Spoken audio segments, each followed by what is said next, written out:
I could talk a lot about a lot of stuff and not address what you're looking for, so keep it informed. If you got a question, I got my phone here. If I don't know, I'll just Google it and we'll figure out the answer. So, Tom asked me, the hardest thing I do with people, Tom wants me to tell y'all what the fish are going to do a month from now. I'm not sure what they're going to do tomorrow, but I'll try and address that. Because this is, to me, this is the toughest time of year we're going. Well, I think we just came off the best time of year to catch striped bass. I think on any impound in the southeast is July and August. Most of you probably saw why this year. The lake really fished well. Actually, I'm really excited about where the lake's at. We look really good. We've got good numbers. The size is good. The fish look healthy. Based on what DNR is telling me, we're going in the stretch 17, 18, 19, maybe some of the best fishing we've ever had, even as good as what we had in the early 2000s. So this is really good stuff. A lot of you probably saw this year fishing was really good. The numbers were good. Fishing was off the hook. So hopefully we went through a little rough spot there, I guess, in 10 and 11. Hopefully we're through that. Let's talk about what we just saw and where we think, what we think the crystal ball is going to show us. Because we're going into transition time. I think if people ask me all the time, what's the best month to fish Lanier? And I usually tell them July and August. They ask me what's the worst month, and I usually say October. It's beautiful. There's nobody out here. You guys are here, not believe it for me. You know, it's fine. Y'all keep doing that. I'm going to do for that. Lakes, there's no people, but historically this is poor because of the turnover. They both work. The turnover, we could do a whole, gosh, we could do a whole night on turnovers. That's a pretty complex subject. But in a nutshell, what will happen is you're coming, the water's cool for the state. And what you see today, Tom, 84, 85? 82. Okay. Usually when we come into September 1st, we'll still be high 80s, 86, 87, maybe as high as 90. But what will happen, and this is the Reader's Digest condensed version. When we get the first good cold fronts that we get every year, usually around this time, the 5th, 8th, 10th, so whenever, we'll get a couple cold fronts that drop air temperatures into the 50s at night. If you get 2 or 3 of those, it'll drop the surface temperature, just the surface temperature, to 80 degrees. 80 is the point where the water gains enough density, it'll actually sink. So what you've had over the past few weeks, you've got all this water that's sealed off. It's down at the bottom of the lake. It's, say, the water that's 60 feet or deeper. There's no mixing. It's basically, it's trapped. Well, when this water, these pockets of cooler water sink, it sinks down there and displaces the water on the bottom. And it turns over. It displaces and that bad water comes up. So when I say bad water, don't read anything into that. It's not toxic. It's not chemical. It's not full of mercury. Anything. It's just by bad water, we're talking about low levels of O2. Again, maybe stagnant, a good way to say it. But when all that churning effect happens, it doesn't hurt the fish, but it makes them lethargic. A lot of times they just don't bite. And a lot of you probably witness it. The primary patterns in October are the only thing that really holds any consistency is throwing a bomber at night or schooling fish. And the last year we had some pretty good schooling activity in October. We had some nice schools of fish. They stay up, they were relaxed, you could get to them and cast to them. Years before that, that's a really sketchy thing. You may go out one day and they're schooling everywhere. They're fairly easy to catch. You go back the next day and never see one. Do they school in the morning or at night? That's a great question. They school mornings or evenings, and it could be any time of day.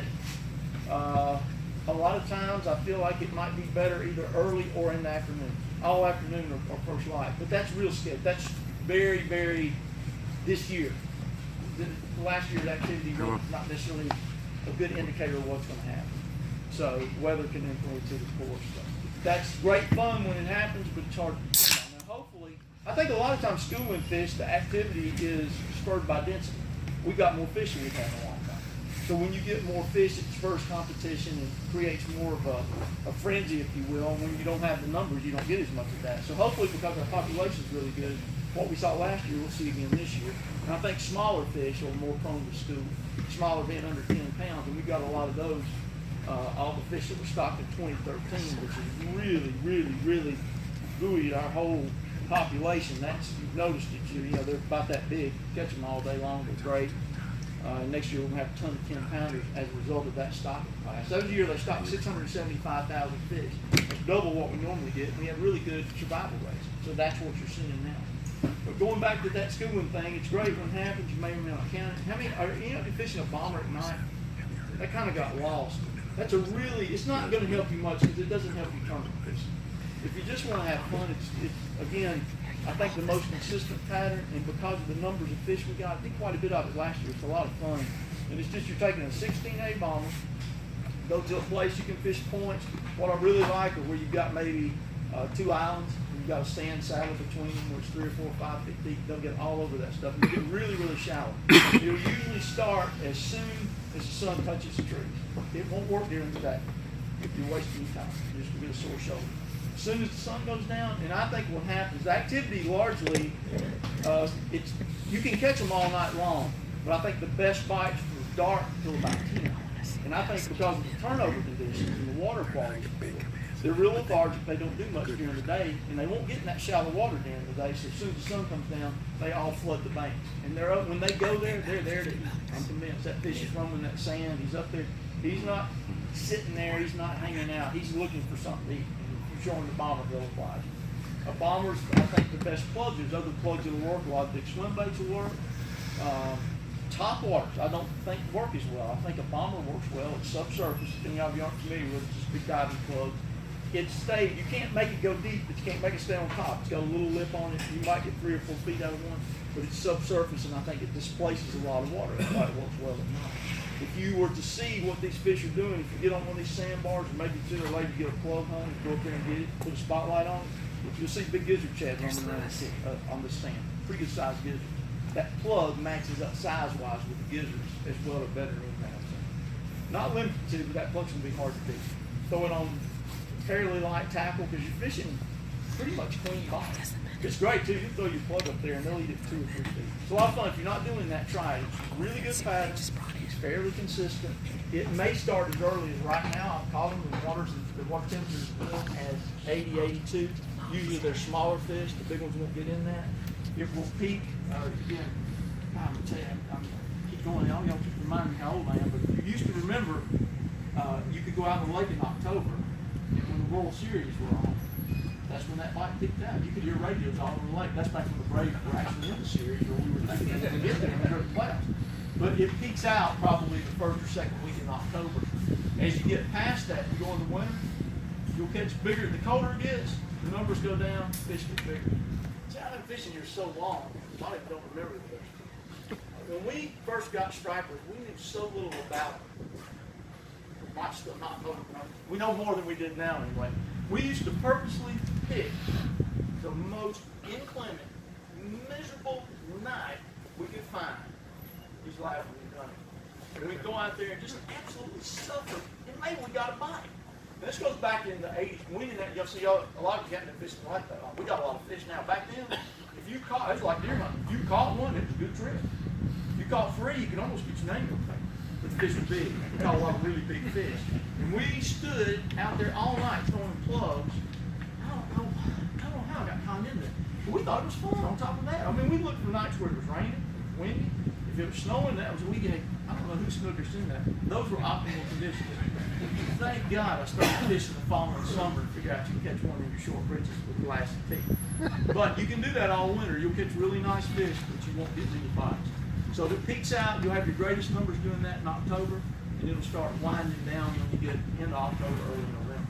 That's good though. You get some really nice weather. You get some beautiful nights in October where it's not cold, it's not windy, and that's when it's fun. Go on a full moon, you can see the time on a full moon. That's a good pattern. So that's something if you're not doing, so it won't help you guys much for tournaments, but if you just want to have fun and catch some fish, it might be the best thing to learn in October. The schooling fish thing, you live and die with that. It's fun too, but you will just have to see how that unfolds. Yes, sir. On the long hair, you pulling like you do like a red fin or something, where you're really trying to pull it slow, or? Great question. How are we retrieving the long hair bomber?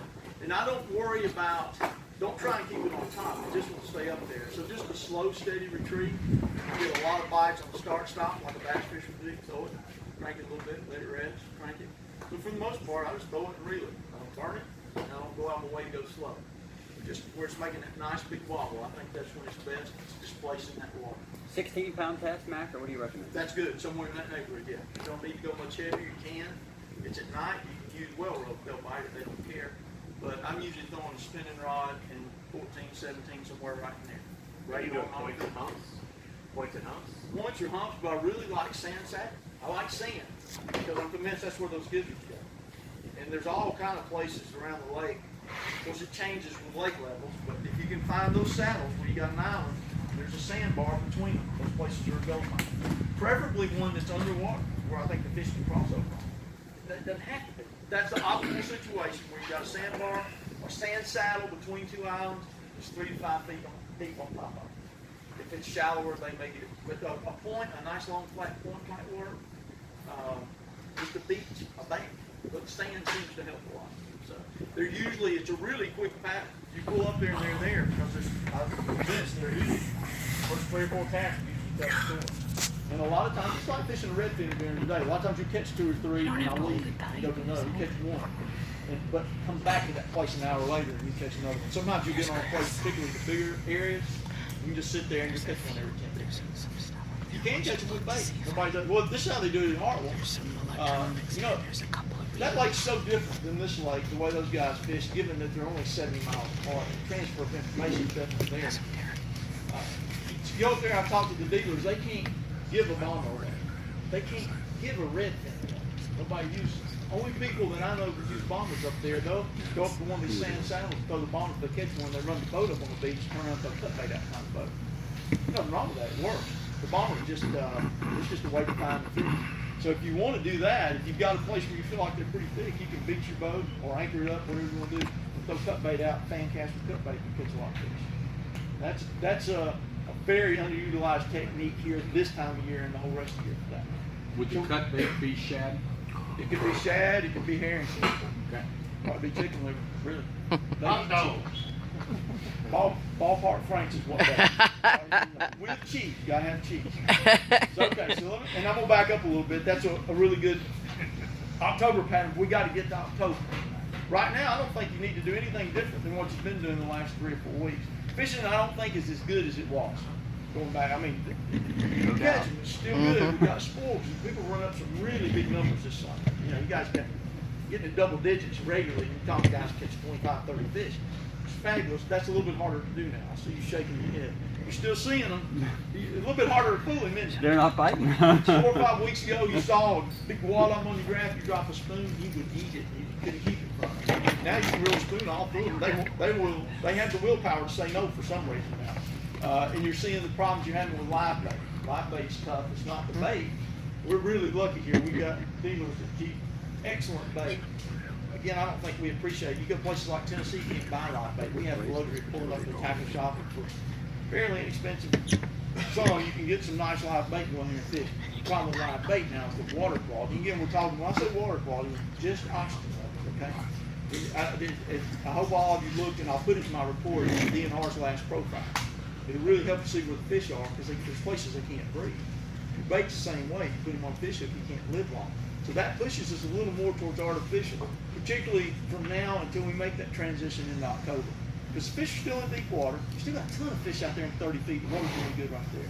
But if you can't get a bait to live, or you won't respond to bait, then you've got to resort to something else. And that's what's turned it into a really, really strong trolling line. Trolling's been good all summer, but I think the last 2 weeks, maybe 3, it's good just because bait's such an issue, keeping bait alive. And like Tom was talking about, they're not as receptive to power reeling, casting, or other things you can do with artificial. So lead core trolling has been really good. And how many of you are using downriggers? Downrigger fishing, now I know you're using copper line. We'll talk about that in a minute, or wire line. Yeah, I'm watching you. I'm watching you. Talking to Chris. We will talk about that. A downrigger, if you don't have one, is a really good tool. Lately, it's been my bread and butter. Now, I think what happened when the lake got low, we got an accustomed. Is that on? Y'all hear me? How about that jump? Okay. We got accustomed to low water, which means we got accustomed to high timber levels. And I think that made us get away from trolling, and it certainly made us get away from the downrigger. Understandably so. But now we've got pretty good water. We're down 6 feet, almost 6 feet, but that's not bad. What a downrigger will do that lead core won't. Downriggers are precise. With lead core, we know about how deep we are. With the downrigger, if we want it to be 22 feet, it's 22 feet. If we want it to be 38 feet, it's 38 feet. They're also really good to use in conjunction with lead core, because if you put 2 downriggers out and 2 lead cores out, the way the configurations of the line works out, they won't interfere with each other. You put a nice 4-bait spread out, it's really convenient. I've even neglected them when the water got low, and I'm not sure why. And lake core fishing was so good early in the year, you really didn't need them. But this will give you some options. It's something everybody will look at. You don't need a really expensive downrigger. You don't need an electric. Electrics are nice. And he goes, I was telling somebody earlier, you won't catch any more fish. I think you had asked me, you won't catch any more fish with an electric, probably will with a manual. It might not work as hard. What I really like to do, and I'm selling my boat if anybody wants to make a home for a nice Ranger 2310 bay boat, see me afterwards, we'll fix you up there. But when I get my other boat, and I did this on my old boats, I would use electrics and I would wire my toggle switches to the console so I could operate my downrigger without going back to the downrigger. So if I need to clear one of them, or if I'm trolling along and I saw trees, I can just reach down to those toggle switches, pick the balls up, go over it, drop them back down. But if you're not using the downrigger, something you might want to look at. The last 10 days, I've had really good luck pulling a 1 ounce jig, 80 to 100 feet behind a 30-foot downrigger ball. That's been really strong. And when we get through, if you know you're going to come here and look at this, and this is a roamer release. I have questions about this all the time. Here you go, man. I need an assistant. Yeah, you. I'll tell you what. Take that handle, turn it backwards for me. Back. Really back. Perfect. That's it. That's good. All right. This is a roamer downrigger release. Thank you, sir. That is my favorite release, and it's so different. I can't. When we get through, if you want to see how to load it, people ask me about that just about daily. It's the best release I've ever used, but it's hard to use. It's very different. But it's nice, and it's got the tension. You can pull something big behind it. You can pull a big heavy, you can pull an umbrella behind it, or like an Alabama rig, which is really neglected for trolling. That's something even I've got to do more work on it. That is outstanding for pulling behind lead core, and none of us do it enough. But these releases, because they're tight, and I like my release tight enough, when I get a bite, I want the release to set the hook. And typically, you see the traditional downrigger rods are really light action, so you can almost put them in a U shape. That's so when the fish bites it, it takes up the slack. The rod springs up and takes up the slack. I want this tight enough so when he pulls on it, he's hooked, and I don't have to worry about all that. Particularly if we're fishing really, really deep. This is the other advantage of a downrigger opposed to lead core. You can fish as deep as you want. Now, the trees will limit that, but all of you now, our cartography is so good.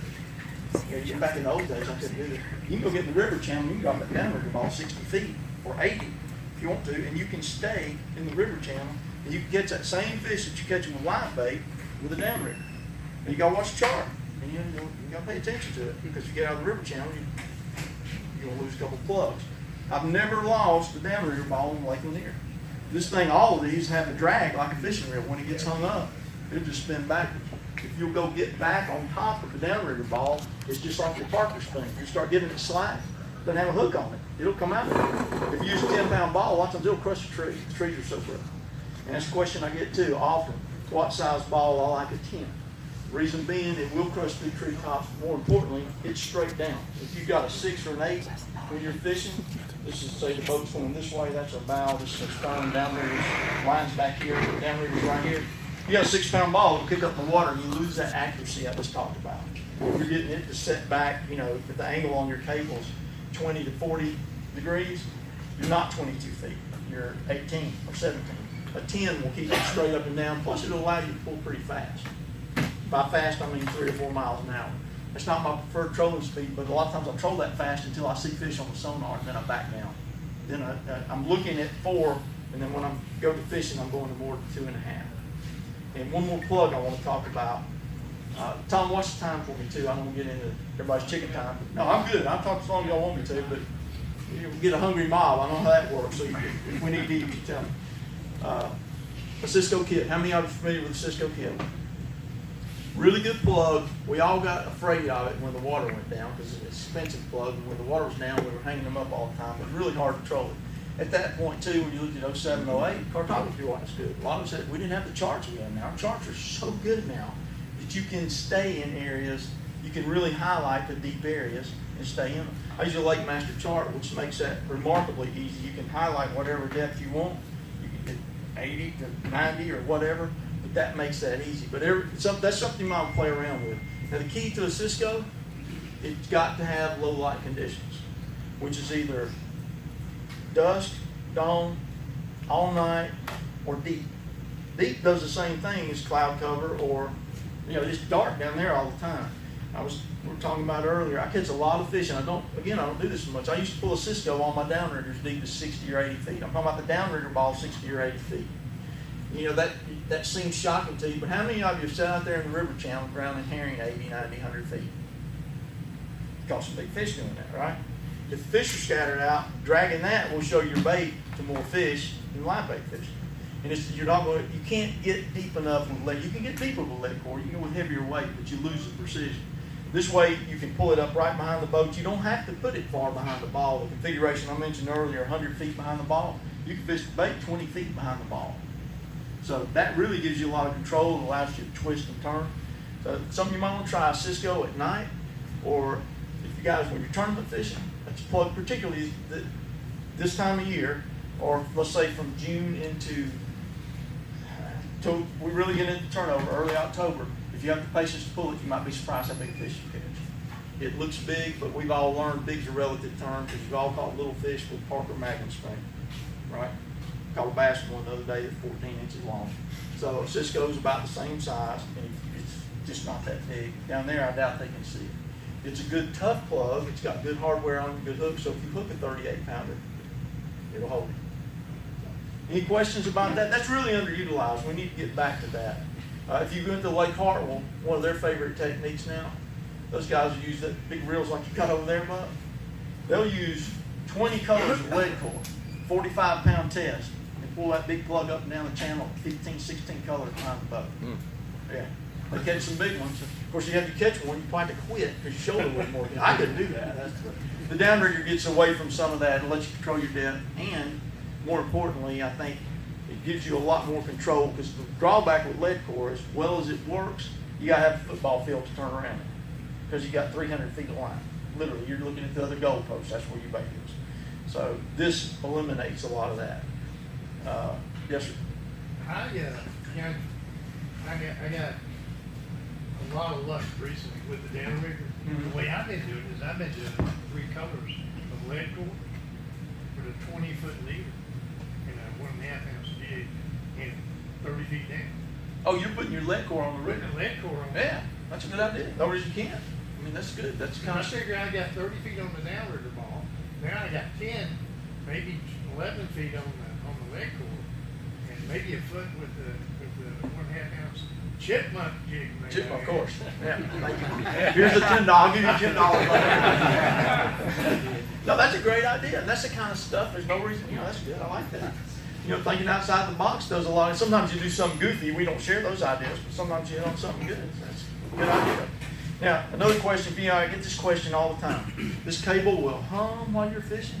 You ever use it? It just hums, it sings? I took the wire off mine and put 125 mono on it. Do you think you got any more bites? Oh, yes. Okay. Dude. That's a good debate. I don't dance as much out there now, but Thank God. We're glad. I would have bought the line if I'd known that was going to be the side effect. I don't think that the cable scares them. Now, a lot of people do. The problem is you can't go back and like if Buck and I were trolling down the lake, we're trolling side by side, and he caught 3 and I didn't catch one. We can't, there's no way to verify, and I'm not saying he's wrong, but there's no way to verify because we can't duplicate that exact circumstance again. It's not a laboratory.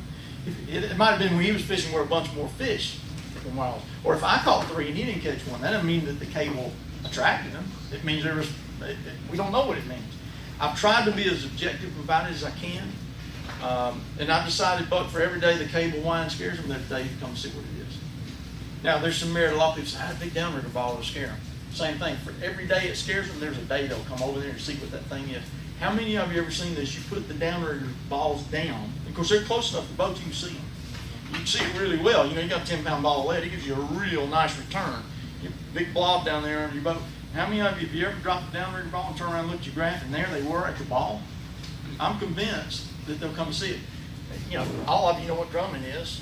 Crazy as it seems, they'll come to drumming, right? Or all kind of sound effects. Why not a downrigger ball?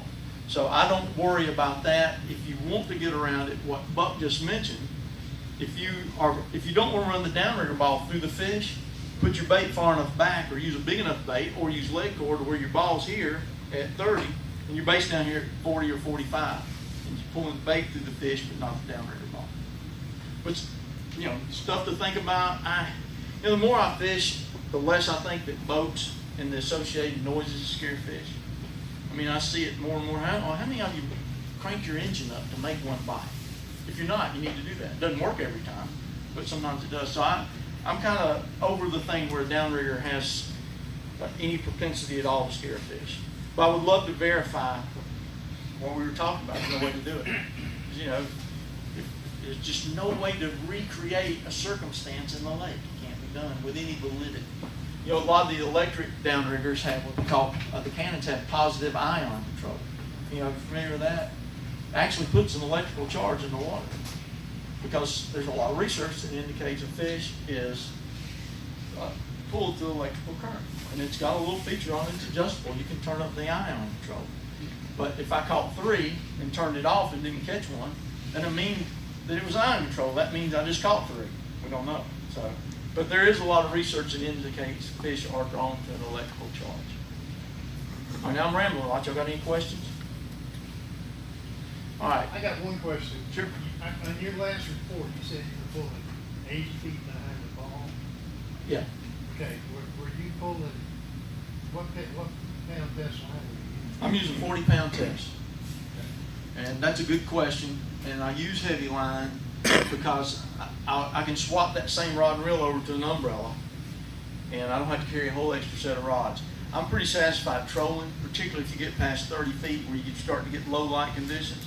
I'm pretty satisfied that they don't carry that line size. And now that's something you can measure. You know, you pull one with 40 and one with 10. If one with 10 gets more bites or 20 or whatever, then you got something. But at that speed, at that depth, it's just like an umbrella. I think reaction takes precedence over sight or finesse. So, but you don't have to go that heavy. But it's also nice if I get a jig hung in a tree. I just grab my rod with both thumbs on the spool. I'll usually get the top of the tree out of the way for the next guy comes along. Every once in a while that'll backfire on me, but the tops are so brittle it usually tear them. So I'm trying to do my best to take that timber level down just a little bit. That's the advantage of heavy lines. But if you don't have a downrigger, something you might want to look at. They look intimidating. They're really easy to use. We're going to try and put some more stuff on the site. Some of the stuff we just talked about, try and get folks up to speed. But it's a really, really good tool. You can look at like a Canon Unitrol. It's a lifetime buy. You can't. Well, most people, somebody buck might tear it up, but most people you can't hurt one of these things. The only maintenance is every 5 years or something you might have to replace the cable. If you choose to replace the cable and put mono on there, it's going to require a little more attention. But it's basically, because it's not motorized, there's nothing to break. It's really, really hard to tear one up. So you can get these gimbal mounts. Most of you have a flush mount gimbal. You put this on your boat. It's easy. Take it in, take it out. It's out of the way if you don't want it there. Good tool. It's another good way to catch a striped bass. All right, now. You typically run 12. Yes. The question was, do I typically run 2? And I do. Sometimes you can stack your lines. You can put multiple releases on your line, on the cable. You can actually run 2 baits off one downrigger fairly easily. It's pretty effective. That's a nice way to play with different colors, different baits. The only thing you have to watch is if you've got something with multiple hooks on the bottom when it releases. If the line above it is longer than the bottom line, you get some logistics there. So if you fish the bottom line with the bigger bait further behind the top line, you rarely have any tangles. It's a pretty good setup. It's a lot of work, but it works. Yes, sir. Did you say you fish Alabama rigs on your lead core? I have started playing with an Alabama rig on lead core. That's a pretty good gig. That's got a lot of potential. I need to do it. I just started. I don't know why I haven't done it. You know, there's only so many hours to experiment. And when I got customers too, I try not to do too much goofy stuff. Like I said, you know, I stand up here and tell you about the stuff that works. I didn't tell you about the 187 failures when I was thinking outside the box. Nobody wants to talk about that. I don't know what made me do it one day. I just whipped one. I know what it was. About 3 weeks ago, you see the schooling fish we had? We actually had schooling fish. It was pretty sporadic, but I caught a fair number of fish schooling. I didn't even have anything tied on because I wasn't expecting. This was back in August. And actually, I caught most of them with Parker spinners. That's the only thing I had tied on. So I finally said, I'm going to be ready for y'all. I put the A-rig on. Of course, I hadn't seen one since I tied that thing on.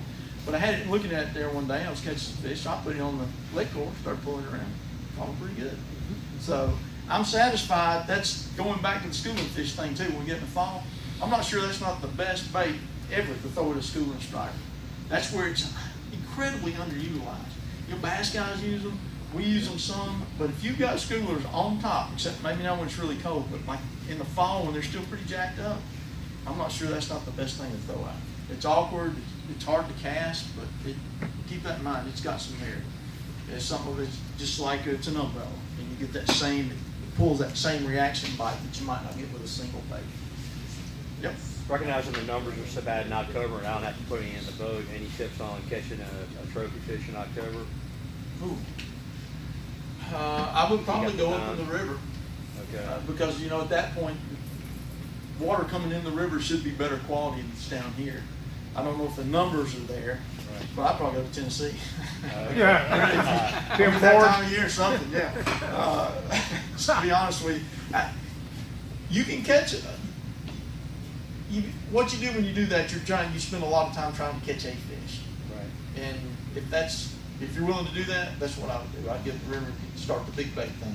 Okay. Because there'll be some nice fish up there. You might catch some down here, but you know, it's such a roller coaster. And some years it's not as bad. Depends on the water quality, and how the whole dynamics of the lake set up. And this year's a little bit different if you look at the profiles. And you probably noticed we've had a lot of shallow fish relative to the season. You know, 30, 25, 30 foot. There was a lot of fish that stayed that depth all summer. If you look at the O2 profiles, there's a really good band of water right there, 30, 32, 33 feet. That's what's keeping it. So, but to target a big one, I'd go the big bait route. Or you might, in the next couple of weeks, you might try to get that big Cisco and play around with it, and just ease up and down the river channel. You might not catch a trophy, but most of the ones that bite it, you won't have to get a measuring board out. He'll be a keeper. So. Now I got to talk about something else that will come into play that I don't think, another thing that we don't utilize near enough is a jigging spinner. Now I'm not talking about a Parker spinner. I'm talking about like a flexing spinner. Now a lot of you probably noticed you're starting to see a lot of fish, and it's pretty typical. And this pattern will probably get better as it cools off. If you're trying to run these smaller fish that are up over a 30, 35 foot bottom, they're getting the backs of pockets. They're pretty thick, and they're pretty catchable. And, you know, we're all out there trying to fish 80, 90, 100 feet. Don't rule out 30 feet. If you will get in the backs of pockets, I think it's better early, but not limited to. Get in the back of a pocket. Or, again, watch your cartography right up gullies. If you look in the fishing report, when I'm talking about a gully, I'm talking about, it's hard to explain, but just, you know, you got the old creek channel winding down through here, and then we got a big valley comes in there, and it's doesn't have to be a live creek, it's just a drain, it's just a ditch, or the contours of the land make a gully. Fish will push up those gullies, and they'll get all the way in the back of them. And I think those fish are there to eat. If you get in the back of that, that can be a really good, it can be a good pattern. It's a good pattern right now. I think it's mostly smaller fish, but think about this, when you see that, and when I see that, I want to get something in the water quick. I want to get a fish hooked up. I want to get their attention. Because I'm convinced if you give them something to look at,